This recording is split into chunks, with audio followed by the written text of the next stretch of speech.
Hello friends, मेरा नाम शिवम त्रिवेदी है और मैं आपके लिए लेके आया हूँ एनसीईआरटी मैथ्स क्लास 10 के लिए चैप्टर 7 जिसका नाम है कोऑर्डिनेट ज्योमेट्री। कोऑर्डिनेट ज्योमेट्री हमने क्लास 9th में पढ़ा था और वहाँ पे मैं क्या क्या पता लगा था। वहाँ पे मैं पता लगा था कि दो एक्सेस होते हैं और जिनके बीच में पॉइंट्स वो वहाँ पे डिनोट किए जाते हैं। ठीक है, तो अब यहाँ पर देख लेते हैं। सबसे पहले इस चैप्टर में एक पहला फार्मूला आया है डिस्टेंस बिटवीन टू पॉइंट्स। ठीक है, डिस्टेंस बिटवीन टू पॉइंट्स। ये एक्सेस बने हुए हैं, ये वाई एक्सिस है, ये एक्स एक्सिस है। इन्हीं पे कोई दो पॉइंट हमें लेने हैं। एक पॉइंट हमने ले लिया ये और एक पॉइंट मैंने ले लिया ये। इस पॉइंट को नाम दे दिया x1 एंड y1। ठीक है, और इस पॉइंट को नाम दे देंगे x2, y2। ठीक है, x1 की वैल्यू होती है y एक्सिस से डिस्टेंस और y1 की वैल्यू होती है x एक्सिस से डिस्टेंस। ठीक है, तो यहाँ पे x एक्सिस पे जितना चलेंगे वो x1 हो जाएगा, जो y एक्सिस पे जितना चलेंगे वो y1 हो जाएगा। और यही चीज़ सेम यहाँ पे x2 और y2 में रहेगी। ठीक है, इनके बीच की डिस्टेंस निकालने के लिए हम क्या करेंगे, सबसे पहले तो इन दोनों से एक एक परपेंडिकुलर खींच देंगे x एक्सिस पे। क्लियर है। फिर इन दोनों पॉइंट को ऐसे मिला देंगे और यहाँ से लेके यहाँ तक इसके पैरेलल ये लाइन खींच देंगे। ठीक है, इस पॉइंट को लेट कर लेते हैं A, इस पॉइंट को लेट कर लेते हैं B, इस पॉइंट को लेट कर लेते हैं C। क्लियर है। तो अब देखेंगे ध्यान से, इन्हीं दोनों पॉइंट के बीच की हमको डिस्टेंस निकालनी है। यहाँ से फार्मूला क्रिएट कर लेंगे, उसके बाद में उस फार्मूले में जो पॉइंट्स होंगे उनकी वैल्यू रख के वैल्यूज़ फाइंड करते जाएंगे। ठीक है, तो यहाँ पे हम पाइथागोरस यूज़ करेंगे। तो यहाँ पे लिखेंगे फ्रॉम या in triangle ABC, in triangle ABC। फिर यहाँ पे लिखेंगे PGT। PGT का मतलब होता है पाइथागोरस थ्योरम। यहाँ पे पाइथागोरस थ्योरम क्या कहती है, पाइथागोरस थ्योरम कहती है कि जो हाइपोटेनस का स्क्वायर रहता है, मतलब जो AB का स्क्वायर होगा वो AC के स्क्वायर और BC के स्क्वायर के सम के इक्वल होगा। BC square plus AC square. Clear है। अब यहाँ पर सबसे पहले देखेंगे कि जो BC की डिस्टेंस है, B और C की डिस्टेंस, BC ये वाली डिस्टेंस, अगर इस पूरी डिस्टेंस से हम इस डिस्टेंस को माइनस कर दें, इस डिस्टेंस से इस डिस्टेंस को माइनस कर दें तो आ जाएगी BC। तो ये पूरी डिस्टेंस कितनी है, देखिए यहाँ से लेके यहाँ तक, मतलब y एक्सिस पे चले हैं पॉइंट 2 तक, तो y2 वाली डिस्टेंस हो जाएगी। तो यहाँ पे हो जाएगा y2 माइनस इस डिस्टेंस को कम करना है। ये y एक्सिस पे ये पॉइंट कितना चला है, इसके पैरेलल आ रहा है, तो ये x एक्सिस पे आगे बढ़ रहा है, बस y पे आगे नहीं बढ़ रहा है। तो y जो यहाँ पे होगा वही यहाँ पे होगा। तो यहाँ पे ये है y1, तो ये पॉइंट हो जाएगा y2 माइनस y1 इसका होल स्क्वायर प्लस AC की वैल्यू हमको फाइंड करनी है, AC इसकी वैल्यू। तो अगर हम यहाँ इस वाली डिस्टेंस से इस डिस्टेंस को माइनस कर दें तो ये वाली डिस्टेंस आ जाएगी, है ना। तो ये O से लेके x तक की डिस्टेंस जो गई है, x की कितनी है देखिए, इस वाले पॉइंट पे ये y तो आगे बढ़ रहा है बट x तो जहाँ पे है वहीं पे है, तो ये x2 हो जाएगा ये पूरी डिस्टेंस माइनस। अब ये डिस्टेंस हमको कम करनी है, यहाँ पे x कितना चला है इस पॉइंट पे, x1, तो ये हो जाएगा x1 इसका होल स्क्वायर। ठीक है, फिर AB इज इक्वल टू, यहाँ से स्क्वायर हटेगा, इधर स्क्वायर रूट आ जाएगा और ये हो जाएगा y2 माइनस y1 का whole square plus x2 minus x1 का होल स्क्वायर। ठीक है, ये फार्मूला आ गया। या इस फार्मूले को इस तरीके से भी लिख सकते हैं, AB is equal to under root के अंदर, ये दोनों पॉजिटिव है तो x को पहले लिख लेंगे, y वाले को बाद में लिख लेंगे। तो x2 माइनस x1 का whole square plus y2 minus y1 का होल स्क्वायर। तो ये फार्मूला आ गया किसका, डिस्टेंस बिटवीन टू पॉइंट्स का। अब इसके बाद में एक फार्मूला और कौन सा आता है, फार्मूला आता है वो सेक्शन फार्मूला, जिसको बोलते हैं कौन सा formula, section formula. Section formula, इसको यहाँ पे मैं डिराइव करूँगा। देखिए काफ़ी सरल तरीके से डिराइव करके दिखाऊंगा मैं आपको। सेक्शन का मतलब क्या होता है, सेक्शन का मतलब होता है कि एक लाइन है और उस लाइन पे कुछ पॉइंट्स आ गए हैं जो पॉइंट उस लाइन को कितने सेक्शंस में डिवाइड कर देते हैं, ठीक है, 2 सेक्शन, 3 सेक्शंस, 4 सेक्शंस, और फिर जो पॉइंट उस लाइन को सेक्शंस में डिवाइड कर रहा है उसके कोऑर्डिनेट्स फाइंड होते हैं यहाँ पे, ठीक है, उसको बोलते हैं सेक्शन फार्मूला। तो कैसे फाइंड होते हैं, सबसे पहले बना के दिखाते हैं हम आपको। ये वाई एक्सिस हो गया, ये एक्स एक्सिस हो गया, और यहाँ पे एक पॉइंट आ गया ए, यहाँ पे एक पॉइंट आ गया बी, ठीक है। ये लाइन ऐसे मर्ज करा दी, ओके। इसको एक पॉइंट जो पी है वो डिवाइड कर रहा है इसमें, ये पी पॉइंट इस लाइन को 2 सेक्शंस में डिवाइड कर रहा है। एक सेक्शन हो जाएगा पी ए, एक सेक्शन हो जाएगा पी बी। बस इसी सेक्शन के हमको कोऑर्डिनेट्स फाइंड करने हैं। क्लियर है कि हमको फाइंड क्या करना है? तो यहाँ पे लिख लेते हैं कि जो ए के कोऑर्डिनेट्स होंगे, पॉइंट ए के कोऑर्डिनेट्स को क्या हो जाएंगे, इसको हम लिख कर लेंगे x1 y1, x1 y1।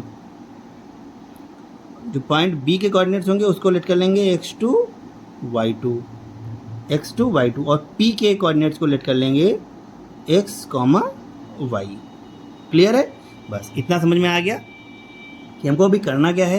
ये y एक्सिस से ये x एक्सिस से ये पॉइंट O है। अब करना है हमको, देखिए पहले तो एक परपेंडिकुलर ड्रॉ करेंगे। मैं यहाँ पे थ्योरी नहीं लिख रहा हूँ, सिर्फ डेरिवेट करके दिखाऊंगा, ओनली डेरिवेशन, ठीक है। तो ए से एक परपेंडिकुलर डालेंगे, ये यहाँ पे ये हो जाएगा, ए हो गया, बी हो गया, पी हो गया, तो यहाँ पे लिख लेंगे ए सी, ठीक है, ए सी। यहाँ से एक परपेंडिकुलर डाल देंगे, ये हो जाएगा डी, और यहाँ से एक परपेंडिकुलर डाल देंगे, ये हो जाएगा ई, ठीक है। फिर यहाँ से एक परपेंडिकुलर डाल देंगे ऐसे, ये हो जाएगा A B C D E, इसको रख देंगे एफ और इसको रख देंगे जी, और यहाँ से एक परपेंडिकुलर ऐसे डालेंगे और इसको रख देंगे एच, ठीक है। मैंने यहाँ पे एम एन वगैरह ये कुछ भी नहीं लिए हैं, ना ही एक्स वाई जेड, बस सिर्फ ए से लेके ए बी सी डी करके कर दिया। ये पॉइंट इसको पी बोल दिया क्योंकि ये सेक्शन फार्मूले में ये सेक्शन कर रहा है इसके।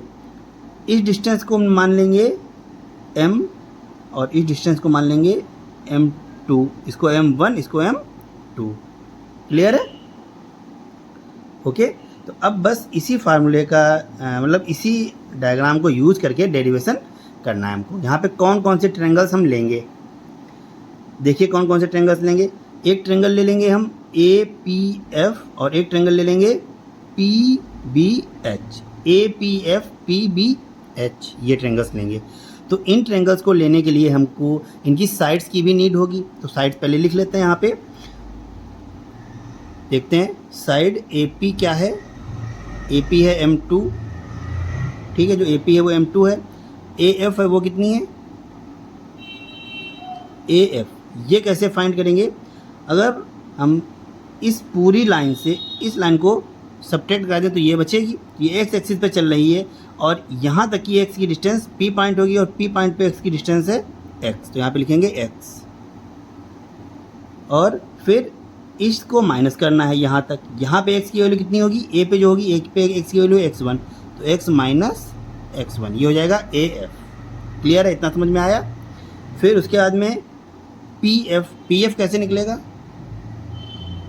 देखिए PF ये भी तो है इसी ट्रायंगल में, तो इसकी डिस्टेंस अब y एक्सिस पे चलना है। y एक्सिस पे अगर हम इस पूरी डिस्टेंस से इस डिस्टेंस को माइनस कर दें तो ये निकलेगा। तो यहाँ पे जो y की वैल्यू आएगी वो कितनी आएगी, y सिर्फ y आएगी, है ना। p की कोऑर्डिनेट्स हैं x एंड y, और y की वैल्यू y हो गई।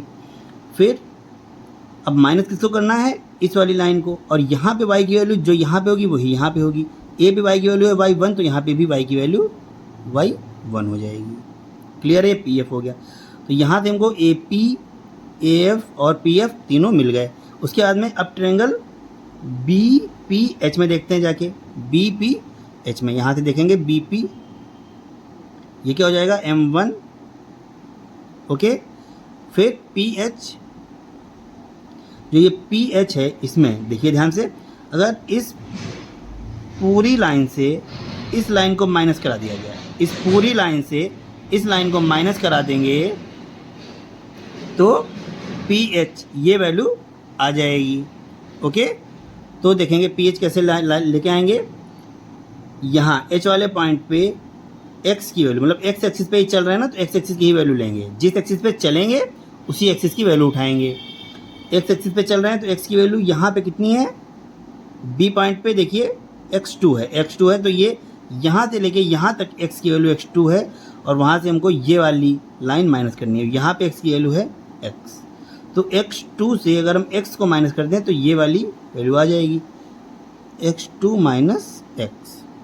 क्लियर है, इतना समझ में आया? ओके। अब बी एच देखिए कैसे निकालेंगे, बी एच यहीं पे देखते रहे डायग्राम में, बी एच, तो ये वाली वैल्यू है।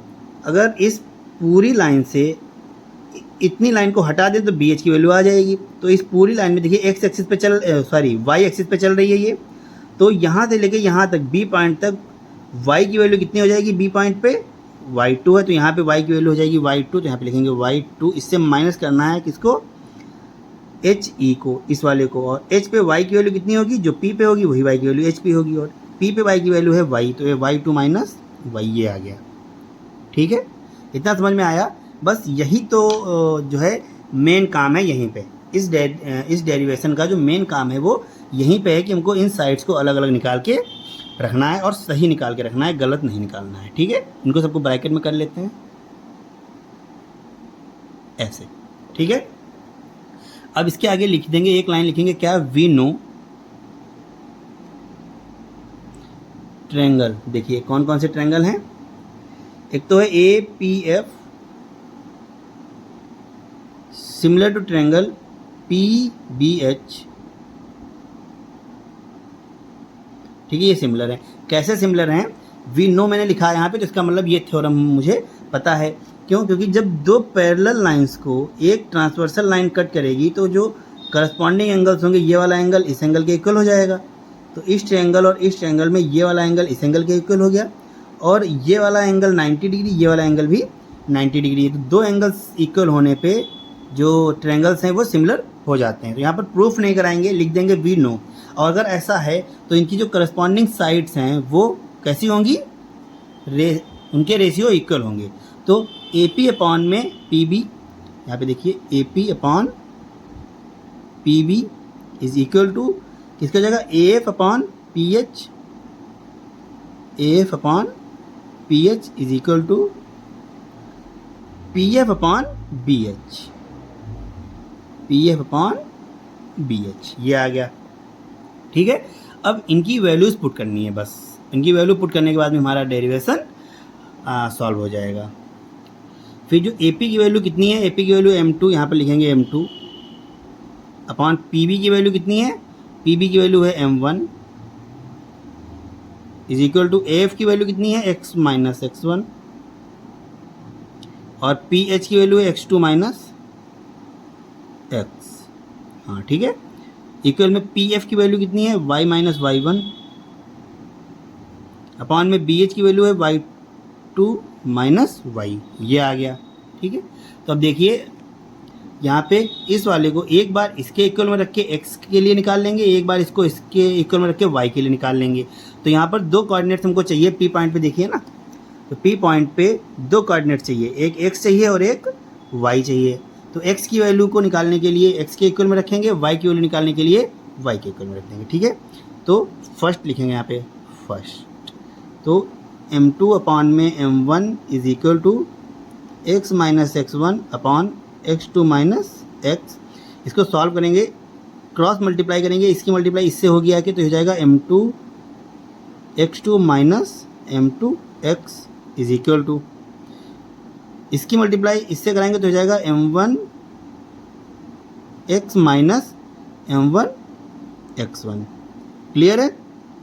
अब यहाँ पे देखिए जो x वाला टर्म है उसको एक साइड में रख लेंगे, बाकी सारे टर्म्स को दूसरी साइड में कर लेंगे। तो ये वाला टर्म इस साइड आ जाएगा, या इस वाले टर्म को इस साइड ले जाते हैं, तो यहाँ पे m1x पॉजिटिव रहेगा और m2x इधर निगेटिव इधर आएगा तो पॉजिटिव हो जाएगा। m2x इज इक्वल टू, फिर यहाँ पे बचेगा m2x2 और ये m1x1 इस साइड से इस साइड आएगा तो प्लस हो जाएगा m1x1। क्लियर है? हाँ M2X2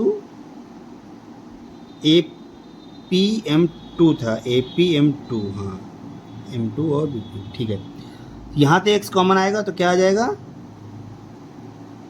M1 plus M2 is equal to, यहाँ पे हो जाएगा M2X2 प्लस M1X1, और यहाँ से x इज इक्वल टू क्या आया, M2X2 प्लस M1X1 अपॉन में M1 प्लस M2, ये x का फार्मूला निकला।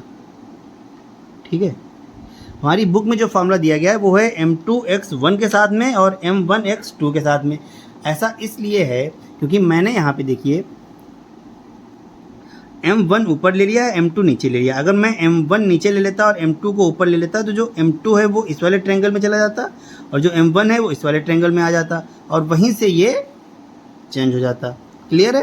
लेकिन अगर जो रेशियो हमको दिए गए हैं तो पहला रेशियो ऊपर और दूसरा रेशियो नीचे रखेंगे तो इस वाले फार्मूले से वैल्यू आ जाएगी। क्लियर है। तो ध्यान रखिएगा, अगर हमको दिया गया है, क्या दिया गया है कि एक लाइन ए बी है जिसपे एक पॉइंट P इस लाइन ए बी को 2:3 रेशियो में डिवाइड कर रहा है या उसके पार्ट कर रहा है। तो जो 2 पहला रेशियो आया है ना वो ऊपर की साइड रखना है और 3 जो दूसरा रेशियो है वो नीचे की साइड रखना है। तो इस वाले फार्मूले से वैल्यू सॉल्व हो जाएगी। और अगर आप इसको उल्टा करते हैं, M2 को ऊपर रखते हैं, M1 को नीचे रखते हैं, तो आपको बस यहाँ पे M2 और M1 की पोजीशंस को आपस में चेंज कर देना है। M2 को X1 के साथ ले आएंगे, M1 को X2 के साथ ले आएंगे। ठीक है, इतना समझ में आया। और इसी तरह से सॉल्व करके यहाँ पर y की वैल्यू निकालेंगे, देखेंगे तो y होगा वो क्या आ जाएगा, इसको डेरिवेट नहीं करेंगे, सिर्फ सॉल्व कर देंगे कि M2 y2 plus M1 y1 upon में M1 प्लस M2, ये फार्मूला हो जाएगा y के लिए। ठीक है, इस फार्मूले को रखिए y के लिए। बट एक चीज़ ध्यान रखना आप लोग कि इस फार्मूले को अगर यूज़ करना है तो आपको M1 का रेशियो ऊपर रखना पड़ेगा, M2 का नीचे। ओके, ये गलत नहीं है, बस जो है पोजीशंस चेंज होने के कारण ये इनकी वैल्यू आपस में चेंज हो गई है। ओके।